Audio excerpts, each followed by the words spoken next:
tell me what you thought about the Alexander London visit. Okay, what I thought about it was that he really took his time in books. He didn't slap some things on a piece of paper and say, okay, done. He focused on what happened in his life, what books are to him, and he explained the magic in books. Okay. Christopher? I like the dog tags books because it's adventure and action, and I really like action and adventure. And what was your favorite part of his presentation? Was there a favorite He hated story? reading. That he hated reading? Did that Yes. surprise you? Yeah. Were you totally shocked? Yes. My favorite part is when, then got something pencil box, skin nose, I went over here, I told him on the source, I went over here.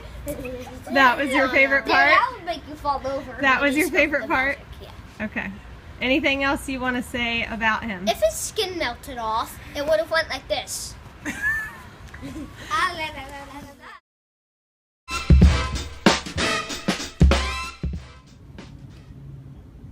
So talk to us a little bit about author Alex London's visit to Hall High School.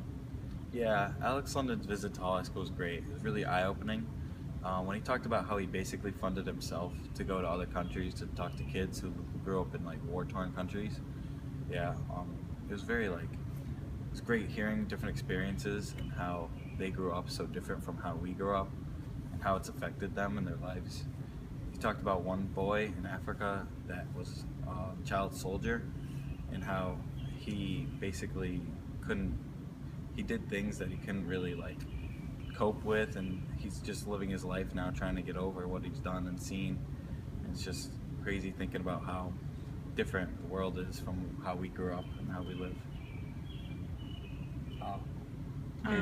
Katie? I really enjoyed the experience of I dream of those kind of experiences of going somewhere that is completely out of your comfort zone. You are taking one big step out, and that's what Alex London did, and I admire him for that. And his experiences and his moments with the kids, you would never get that anywhere else. And What's great is that the class that you guys are both in, global problem solving, there's a connection there between what you're doing in the class and what Alex London is doing. Can you talk a little bit about that?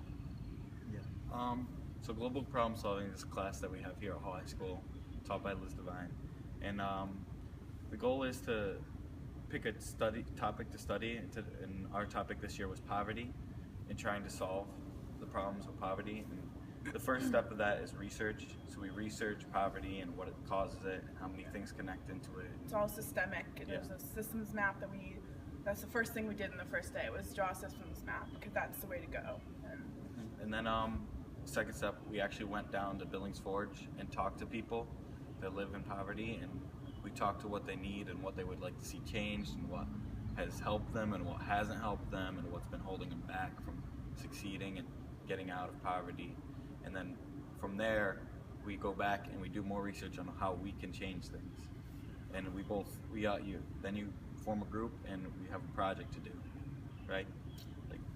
Tell us about your project. My project, we decided to focus on transportation, because transportation is a huge problem, and people that live in poverty, because they can't get around to get to jobs, get food and stuff, because they can't afford to get a car. And our system basically is run by cars. If you don't have a car, it's very hard to do anything.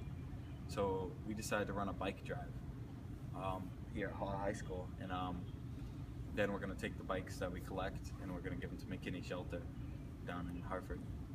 That sounds terrific. Well, my project is, and I'm in the equity group, so kind of equality, and I'm in a group of 3, and we're working on exposure and exposing people who are in poverty to things that are bigger than their eyes can see, and the shade of poverty allows them. So we're working with all around exposure, working with the ESL programs here and the ones at Whiting Lane Elementary School, and I wrote 2 grants. First time I've written a grant at 17 years old, and we're waiting to hear back from them and to see if we have funding for field trips, activities for both the high schoolers and elementary school kids to do together, and just the mutual learning and information that they get from each other is good enough for that exposure for each other. That's amazing, you guys. Yeah. You're both inspiring. Thank you.